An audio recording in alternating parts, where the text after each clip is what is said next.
What's up, hot wings, flats only? Today, we're going to talk about kinetic and static friction. Before we dive into that, you may notice I'm coming at you a little softer and clearer than before. Um, One of my students gave me this super rad pro tip. Uh, Gosh dang it, I wish they'd give me a pro tip on how to fix these stupid markers.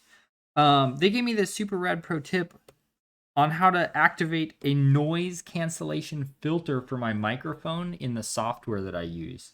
Because apparently this kid's a streamer or something like that. But now I've got it so that the microphone like turns all the way off and it cancels out a lot of that just like kind of noise. You know what I mean? So let me know if it sounds better. If not, I'm probably not going to change anything. But if it does, show me some appreciation. I try to make stuff better all the time. So it's just one of the small ways that we're working to improve here at YouTube Channel Industries. Yeah, make sure you like and subscribe. We're working hard. Just kidding. Anyway, let me know if the sounds better, and if not, then I'll have to put more work into trying to figure out how to make it sound good. So, all right. So we're gonna talk about friction today. Now, I'm gonna be honest. I'm kind of hyped because this is where physics starts to get a little spicy, and I don't mean like Sprite spicy. You know what I mean? I mean like a piping hot, like habanero seeds still in spicy. You know what I'm saying? Actually, jalapeno seeds still in spicy. You know what I mean? We're gonna get into some zesty problems. These things are gonna have some real kick to them, so you're gonna need to be prepared for the kick. That being said, there are people that eat those like insane hot wings and they just dump like ghost pepper sauce and stuff all over them. So like if those people are masochistic enough to eat those things, you can do some physics. I'm super excited. We're going to have to look at both directions of forces today and it's going to be so sick.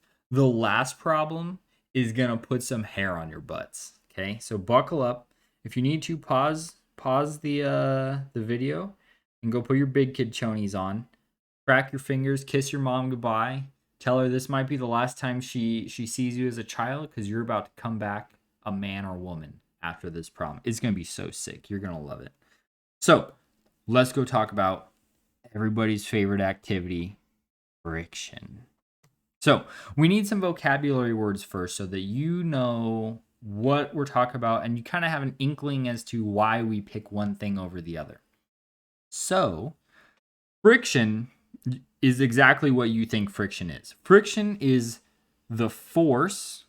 So all the stuff you know about forces, the fact that it's a vector, the fact that it's measured in newtons, all that stuff applies, okay? It's a force that occurs between two surfaces. It takes two to tango, kids, being rubbed together. And that's what friction is. So friction is that when you try and slide something and then it stops, friction is the force that was applied without an unbalanced force, causing an acceleration opposite the direction of its velocity, giving it, one would assume, a negative acceleration, decreasing the velocity gradually to zero. It's that thing, right? Friction is the thing that keeps us from going. It's the thing that robs us of all of our momentum, which is a physics thing that we'll learn about later, but it's the reason it's hard for us to run, right? It's actually what lets us run, now that I think about it. But you know what I mean? If there were no friction in the world, think about this. If you could get going, you could just stop whatever you're doing and slide the whole way there and then worry about stopping wherever it is you want to stop, right? But how tight would that be? Like walking to school could be like you just pushing off the front of your house and then standing there for like 4 minutes while you just gradually slide to school. What a funny thing to think about. Friction's tight, you guys. So that's friction. It's the thing that you feel when you rub against stuff. It's what causes things to slow down eventually. It's that. Kinetic friction occurs when two surfaces have a velocity relative to one another. That comma probably shouldn't be there. What I mean to relative to one another is like this surface is not moving, and then this surface is sliding in that direction. It means one is moving and the other is not moving, and they're sliding against each other. They could both be moving, but maybe if this one's moving at 3 meters per second and this one's moving at 2 meters per second, this one's still going 1 meter per second faster, and it's gonna like slide off of it. You know what I mean? So they have one of them has to be going a different speed so that there's like a motion where they're being rubbed. They can't just be two things stuck together perfectly not moving compared to the other thing, right? They can't be adhered together. That is kinetic friction. The word kinetic means moving. We're going to use this word again later next unit. Static friction. Static here means not moving. It doesn't mean like when you rub your socks on the carpet and then touch your chihuahua. It means like not moving. Okay. So this is the type of friction that occurs when two objects are not moving against each other, but instead they are stuck together. This is like the friction you have to overcome to get things to move. You feel me? Okay. So those are the two types of friction. To determine which one you want to use, you're going to have to ask yourself, are they moving compared to each other, or are they stuck together? Are they moving together in unison? Unison or stuck together is static. Moving compared to the other one is kinetic. All right. There are two equations, and we denote the difference between them with a subscript. So friction in general, right? If you're just talking about generic friction and you're not making a distinction between either one of them, the variable for friction is lowercase f. Okay. The equation for kinetic friction with a K is kinetic friction is equal to this coefficient. This thing is named mu. It's spelled mu, like the Greek letter. And I'll explain what mu is on the next slide. Okay. Mu's a weird thing, but I'll explain it.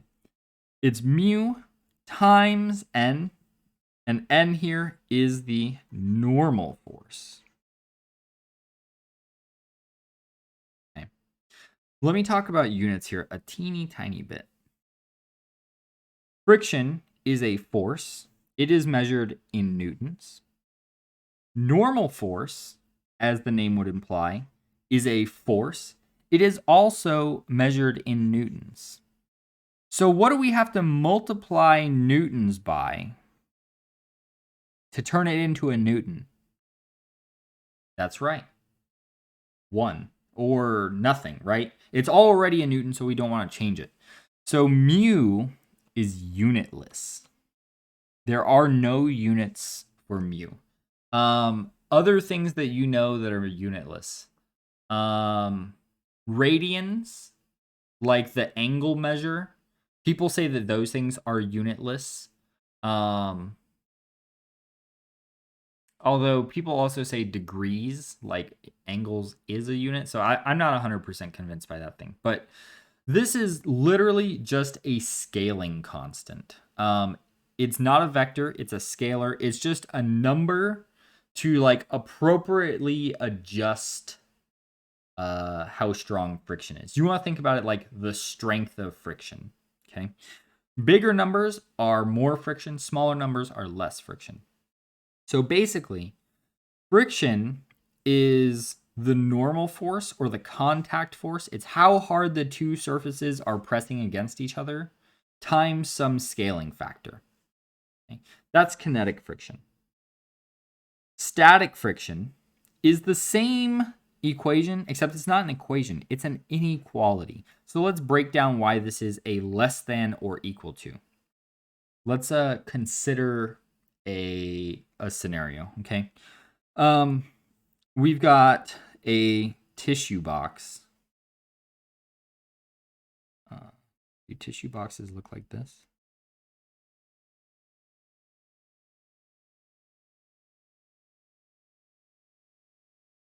Something like that, right?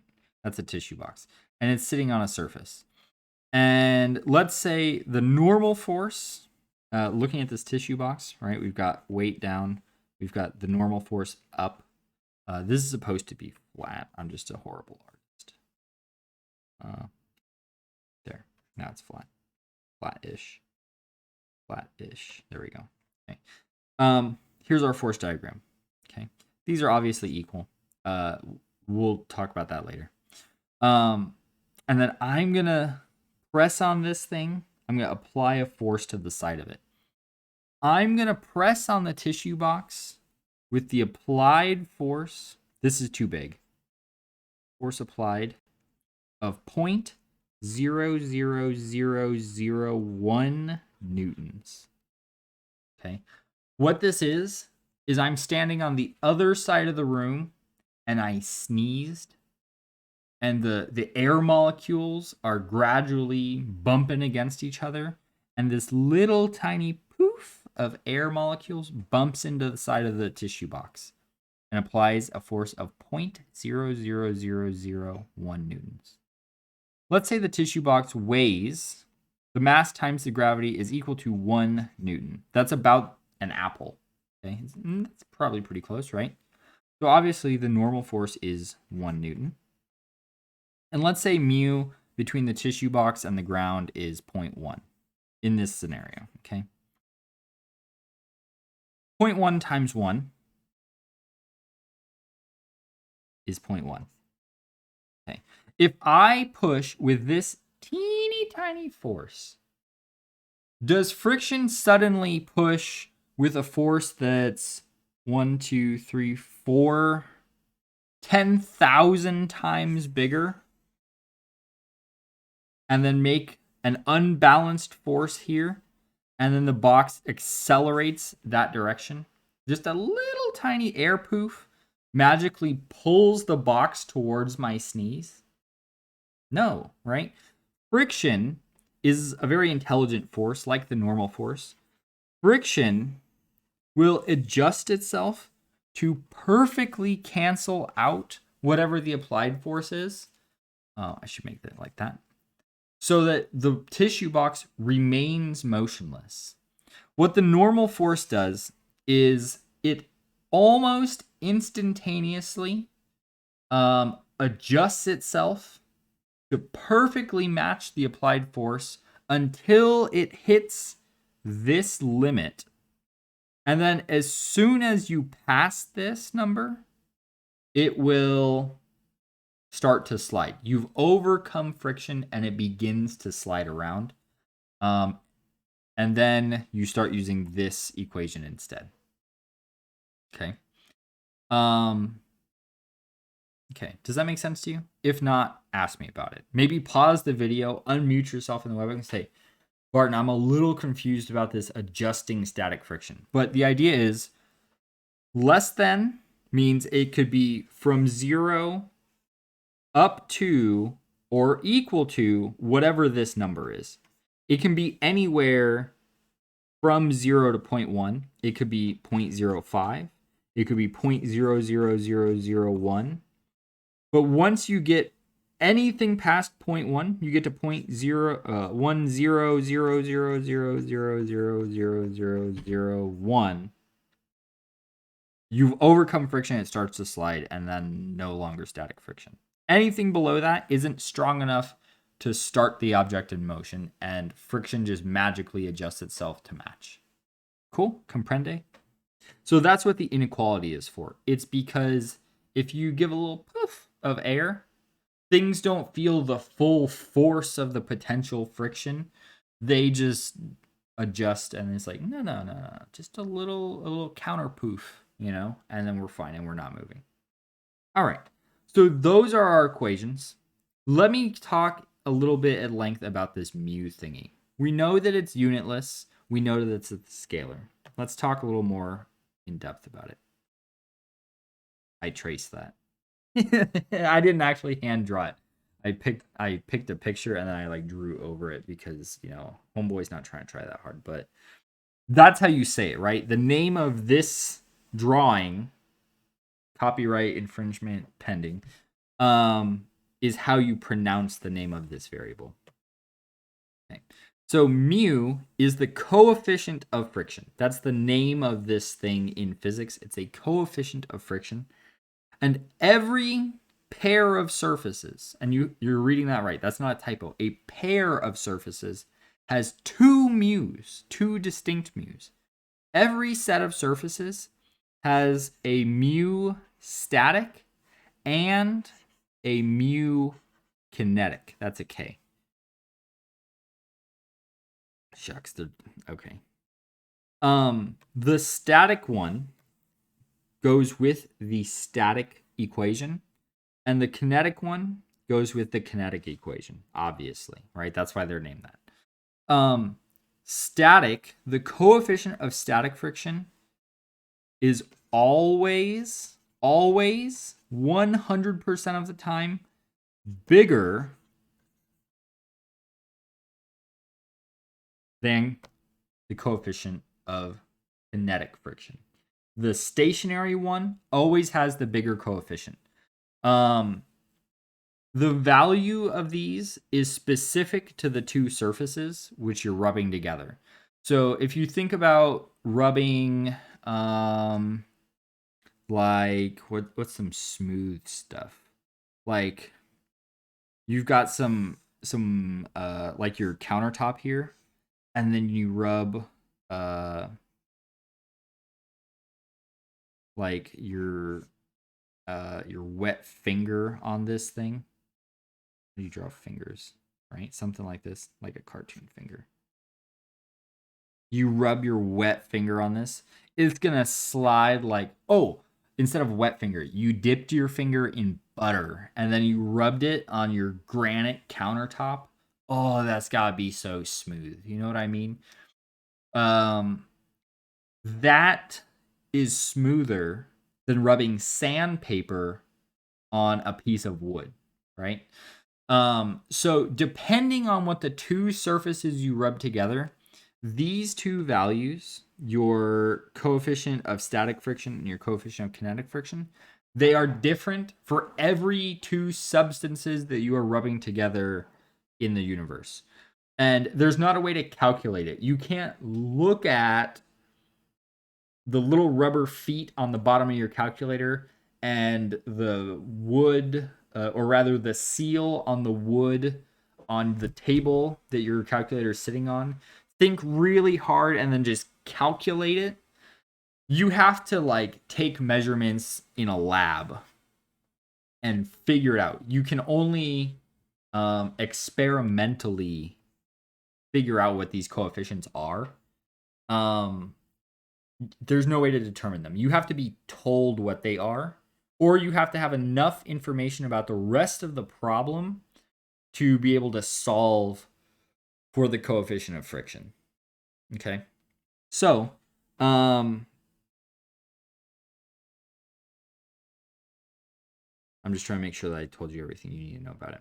It's unitless. It's a scalar. There's two of them. One goes with static. One goes with kinetic. You have to be given them or have enough information to be able to calculate them. And they're different for everything. Okay, cool. Let me give you some examples. I think rubber on asphalt, so like tires on the road, and which is pretty hard to rub, right? You can't just rub cars on the road unless you have right.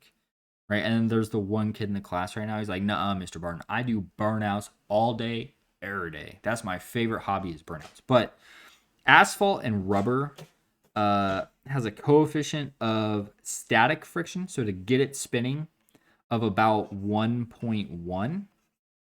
This is big. That's pretty high. That's like unusually, most things are not that big. If you think of like a hockey puck on ice, like during a hockey game, they have a coefficient of static friction of more like 0.15, and then the like kinetic version of the same situation is like 0.1 or something. And then if it's Zamboni'd ice, because that's different, right? Because the ice is smoother and easier to slip on, static drops to like 0.09, and then kinetic drops to like 0.07, right? These are pretty small. This is like really smooth hockey pucks on really smooth ice, right? So these things you just have to look up.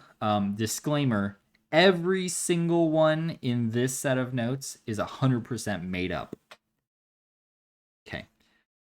So that's the information you need to know about mu. Now that I've bored you to death with equations and definitions and weird Greek letters that have weird abstract meanings, let's go do example problems to really sink our teeth into this. So, we want to know how hard we have to push something. So you're pushing horizontally on a mass. I don't care what it is, right? It could be a couch or your dog or whatever, right? I used to put fridges here, and then kids started making fun of me because they're like, Mr. Barton, why are you always pushing your fridge around? I just like moving fridges. So you have a mass, and it's 30 kilograms. The mass is at rest and has the following coefficients of friction with the floor. I can't make a mu, so you're going to have to forgive me for using u's. The coefficient of kinetic friction is 0.3, and the coefficient of static friction is 0.4. How hard do you need to push on the mass to get it to start to slide? So here's the situation. We have a mass, and we are here. X. Okay.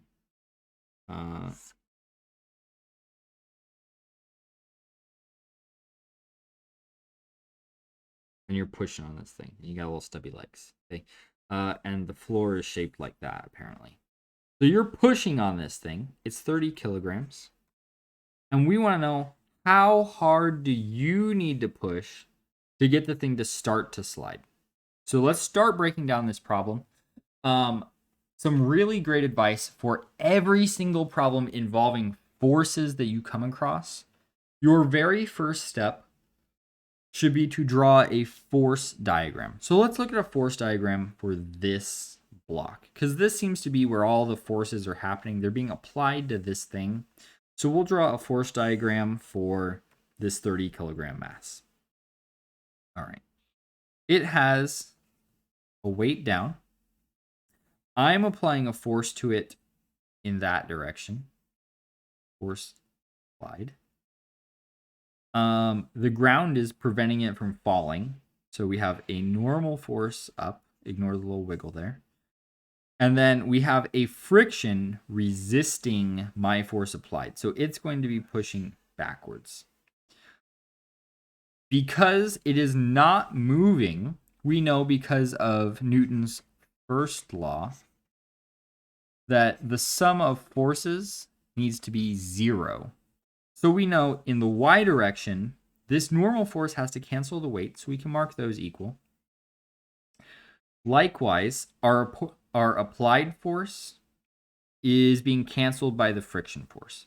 So we'll mark those equal. We don't necessarily know that they equal the weights or the normal force, so we'll use double bars to show these who are equal to each other, but not necessarily equal to these. All right. So we're looking at the mass being at rest. It's not moving. So we need to determine, am I looking at static friction or kinetic friction? Because we're not moving yet, currently the system is stationary. We're going to use static friction, and this is extra information that you don't care about. Okay. So here's our sum of forces. We're trying to find friction, static friction in particular. So let's go ahead and do a sum of forces for the x direction. So sum of forces in the x direction. I'm going to say to the right is positive and up is positive because I'm right-handed. So we have the force applied minus the force of static friction equals 0. Okay. The force applied is what we're looking for. This is a mystery to us.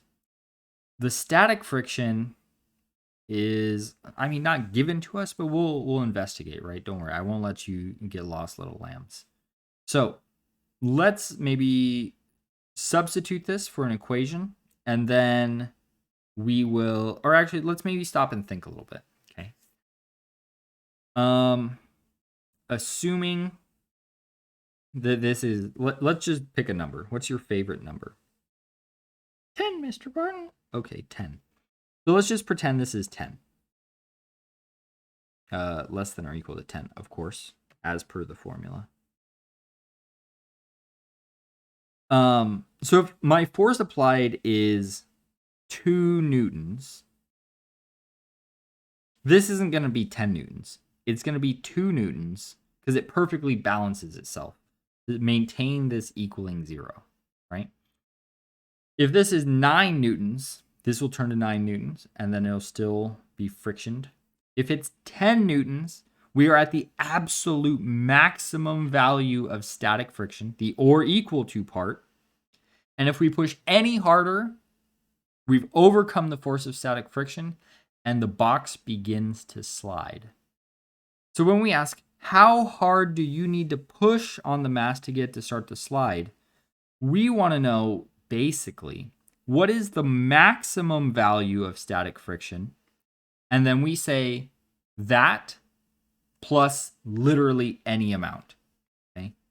We just say greater than this number. So we're not really looking for the force applied. We're looking for the maximum value of static friction, which isn't 10 in this case, I don't think. So we're looking for static friction. Okay.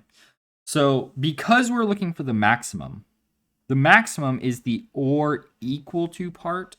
So we're going to say that this equals something, not less than or equals. And that's how we kind of subvert having to deal with the inequality, because plugging in things with whatever they want to be size forces is kind of hard. So we kind of want to nail down how big we think it is. We've reasoned out that we're looking for the maximum force. So we will use the equal to mu n. All right, let's substitute into this equation, our equation now, and then we'll start trying to figure things out. So force applied equals, minus mu static n equals 0. If we solve for this, force applied equals mu static n. All right, what do we know in this equation? We know the static coefficient. It's right there. We're looking for this, so we need to figure out the normal force. This is the first time that we've been forced to consider forces in both directions. We can't avoid working with the y direction because we need a value from the y direction to complete our x direction equation and get a number. So now what we're going to do is we're going to do a sum of forces in the y direction. We have normal is positive minus weight equals 0. We're trying to find normal force, so let's solve for it. N equals weight. So normal force equals mass times the acceleration due to gravity. The mass of the box is 30. The acceleration due to gravity in this class is 10. Mr. Barton, it's down. What about negative? We've already handled the negative with that negative right there. We're just concerned about the value. So our normal force is 300 newtons up. Now what we do is substitute this in here. We plug in our coefficient of static friction, and then we're home free. So our force applied is equal to the coefficient of static friction, which is 0.4, times our normal force, which is 300. We do the calculation, and we find that our force applied equals 120 newtons. Okay. If it equals 120 newtons, though, then it is equal to the maximum force of static friction. Static friction is less than or equal to mu times the normal force. Static friction is less than or equal to 120 newtons. So if our force applied equals 120 newtons, this can equal 120 newtons. So what we have to say is that our applied force is greater than 120 newtons. Anything over 120 newtons, and the box will start to slide. What a wonderful problem. Wasn't that funny, you guys? You guys feel the little butt hairs starting to come in? I told you these would put hair on your butts. All right. Let's check out this one. Now that we've got a handle on what friction is, now that we've come to terms with the inevitable fact that we're going to have to look at the x and y direction together, let's go ahead and solve a little harder problem. You still have a 30 kilogram, what an ugly box. There we go, that's a little bit nicer. Sure, okay. Come on, you son of a gun. All right, beautiful, what a great box. You have this 30 kilogram box, and you've already pushed it, and now it has a velocity of 5 meters per second. And then you trip and stop pushing. So you fell down. Oh no. You fell down, and this thing is just cruising. Watch out, Grandma, get out of the way. Because of friction with the ground, this thing is going to slide to a stop. Luckily, you live in a friction-full world, and this thing will slow down and stop.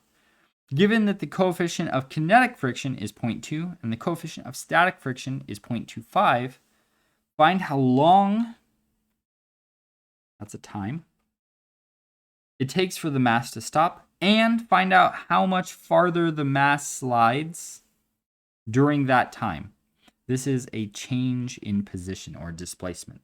So we want to know, how long does this take to slide to a stop? How many seconds?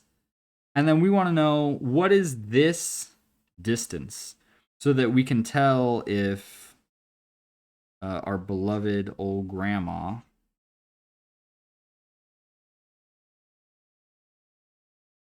is going to be safe. Oops, grandmas don't have straight. Oh, all right, grandma's dead. Sorry, you guys. Okay, so like any force problem, we will start with a force diagram for our box. Here we go. Okay. So, of course, we have weight down.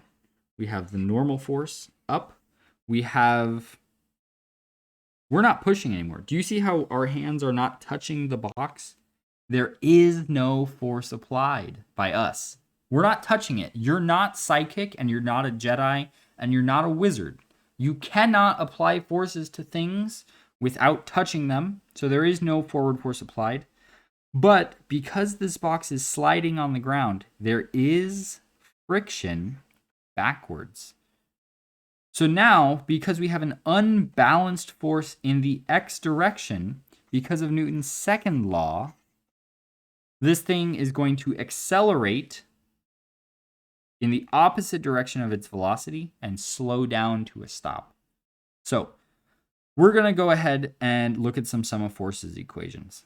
The second step, after you draw this force diagram, your very next step for every force problem should be a sum of forces, probably in the x and y direction from now on. So sum of forces in the x direction, all we have is friction. Negative friction equals mass times acceleration. Okay. This mass is of the box. You can't have a mass of friction, right? It's of the object we're doing the force on. So for the box. And it equals ma because it's unbalanced. It has to be. There's nothing to balance with it in the x direction. Okay. In the y direction, however, we have our normal force minus our weight. That will equal 0. We're not accelerating up or down, right? Our box is going purely in the horizontal direction, and it's going to accelerate in that direction. That tells us the forces in the y direction need to balance because we're not accelerating up or down.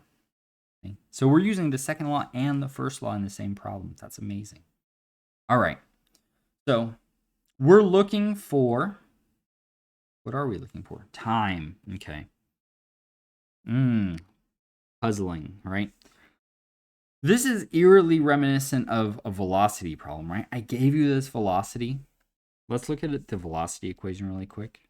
And you're going to say, Mr. Barton, how am I supposed to know to look at the velocity equation? You're kind of not. That's why you have a teacher to tell you to look at it, right? We know our initial velocity. We want to know when it stops. So we know our final velocity. We're looking for the time, and we need to find the acceleration to do that. What's that right there? That's the acceleration. So we need to solve our force equations to find the acceleration. Then we use the acceleration in the velocity equation to solve for time.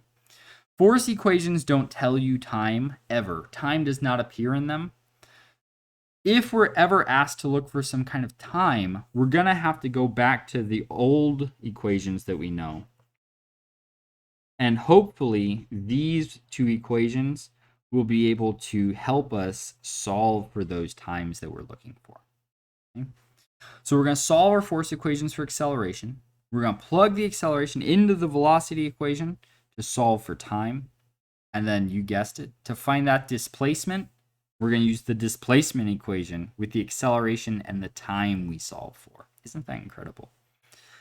What a problem. All right. So let's go ahead and find that acceleration. It's already solved for. Friction, negative friction. We're sliding, so we're going to use the kinetic this time. Cross out static. Negative mu k times the normal force. And it's always equal to. The kinetic friction doesn't vary. It's always the same amount. Friction, if you're sliding, it tries its absolute best to get you to stop. Equals the mass of the box times acceleration. Okay. We know the coefficient of kinetic, it's 0.2. We know the mass is 30. We're looking for acceleration, and we need the normal force. So we're going to have to go to the y direction to find that normal force. It equals the weight. So normal force equals weight. Weight equals mg. So normal force equals the mass of 30 times g of 10. Our normal force is 300 newtons again. Okay, excellent. Now we're going to plug that in here and hopefully find our acceleration. So let me come down a little bit. Negative. Our coefficient of friction is 0.2 newtons. Our normal force, 0.2 unitless. Our normal force is 300 newtons. And our mass is 30 times A. I'm going to divide by the mass first because it's going to simplify really nicely over here. 30, not 0.30. Okay, these cancel. So A equals this stuff. 300 divided by 30 is 10. 10 times 0.2 is 2. So our acceleration is negative 2 meters per second squared. The negative here is telling us that our acceleration is in the negative direction. It's this way. Right? And that makes sense. That's what we expect. All right. We have that acceleration. We're home free. It's smooth sailing from here, children. We're plugging into our velocity equation now. So, our initial velocity is 5. Our acceleration is 2, negative, that's why the minus is there, times t, equals v final of 0. Subtract the 5 over and divide by negative 2. We have negative 5 over negative 2 equals t. So t equals 2.5 seconds. That's so cool. It's going to take 2.5 seconds for this thing to stop. I hope grandma got out of the way. All right, we've solved half the problem. We've got our time, but we need to find how much farther it goes. So let's go ahead and plug in all this information to our displacement equation. And we only want delta x. So one thing you can do is subtract x initial. X final minus x initial is delta x. So it's going to equal initial velocity times time plus 1/2 acceleration times time squared. So we're going to take this equation and we're going to plug in our numbers. Delta x equals, our initial velocity was 5, our time is 2.5, plus 1/2, our acceleration is negative 2, and our time is still 2.5 squared. Now we have to do some simplifying and use our calculator. You could really just throw this whole thing into your calculator. Delta x equals, this is going to be 12.5. 1/2 times negative 2 is negative 1. What is 2.5 squared? You'll allow me to just do some mental arithmetic here on my calculator. It is 6.25. So this is minus 6.25. So 12.5 minus 6.25 is 6.25. So in these 2.5 seconds, we're going to go 6.25 meters. Isn't that incredible? So quickly we went from, all right, we're pushing, here's how far you move, to looking at forces in 2 directions, solving for friction, plugging that into a velocity equation, finding our accelerations, finding how much time it takes for things to move, and how far they're going to go. I feel like we went 0 to 100 really quick in this lesson, right? That's fine. You're going to be okay. You have a teacher that's there to help you. All right, we have one more. And this is just to clear up a misconception.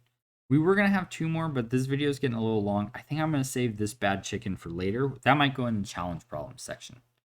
So, you have this lazy dog. You are moving your favorite couch. It has a mass of 40 kilograms to a more favorable location, and you're just going to push it to where you want it.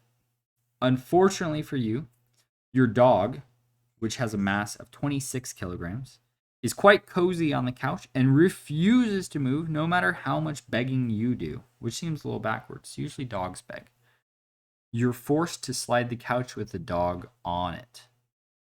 Given that the coefficient of kinetic friction is 0.35 and the coefficient of static friction is 0.5, how much force do you need to apply to get the couch to move? We've already solved the problem just like this. How much force do we need to move it? So we know what to do. We have our beautiful couch.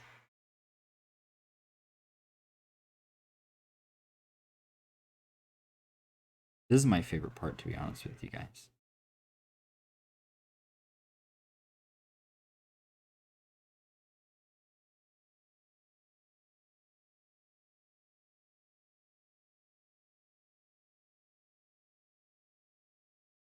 And then we've got a dog on it. And you know what dogs look like, right? They've got beaks. Okay. Here's your favorite dog laying on your favorite couch. And here's you, the poor schmuck whose friends are coming over and demand that your couch be in a more favorable position. So you're going to push your favorite couch and your favorite dog over there. Okay. So we're trying to move the couch. The thing with the friction on it is the couch. We should draw a force diagram for our couch. So our couch has the weight of the couch. This is the force that the earth is pulling on it with gravity. Aha. We also have our dog laying on the couch. So there's going to be some contact force. Let's say normal force on the couch by the dog. And then counteracting those two downward forces, we have the normal force on the couch by the floor. Okay. We're pushing on this thing with a force applied, and we have friction resisting us. Our couch is currently stationary. So to be specific, we have static friction. I feel like couches have some more like... Now it's a real couch. Okay. All right. So if we look at this, we're going to go ahead and write our sum of forces equations. Our sum of forces in the x direction. Pretty easy. We'll say right's positive and up is positive. We have our force applied minus our force of static friction equals 0. We already know the trick at just saying the maximum is equal to, and then we can solve this. Force applied equals force static friction. So our force applied is equal to mu static times the normal force. We don't give a hoot about this kinetic, thank goodness, because it's 2 decimal places. Okay. We want to know how much force do we need to apply. We're trying to get here. We know this. We need to find the normal force. And this normal force is the normal force where the friction is happening. Okay. The friction is happening between the floor and our couch. That's this one. So this normal force, since we have 2 normal forces in this problem, is going to be the couch feeling the floor rubbing on its butt. Okay. So this is what we're trying to solve. We need to go get that normal force. Let's look at our sum of forces in the y direction. Our sum of forces in the y direction is equal to the normal force on the couch by the floor minus the weight of the couch minus the normal force on the couch by the dog equals 0 because the couch is not accelerating up or down. We're looking for this right here because it's that right there. So let's solve for it. Our normal force on the couch by the floor is equal to, if I add that over, they both become positive. That. All right. Let's take a minute, look around, take a breath, and see what's happening. Our normal force on the pushing up, this one right here, is equal to the weight of the couch plus the normal force of the dog's fat butt laying on our couch. It's equal to these two combined being added. We don't know this normal force, but you can probably guess it. So let's take a quick detour. No, Bart, not another detour. And look at the force diagram for our dog. We have the normal force on the dog by the couch, and we have the weight of the dog. So this normal force on the couch by the dog, this is a third law pair with the normal force of the on the dog by the couch. These are equal. So this normal force is equal to the weight of the dog, which is the mass of the dog times g. So this thing is just the weight of the dog. So it's the weight of the couch plus the weight of the dog, which is probably kind of what you expected. So the normal force on the floor is counteracting the weight of the couch and the dog. Now we're plugging stuff in and we're almost there. So the normal force right here is equal to the weight of the couch and the dog. Let's plug in those numbers. NCF equals weight of the couch is M times G.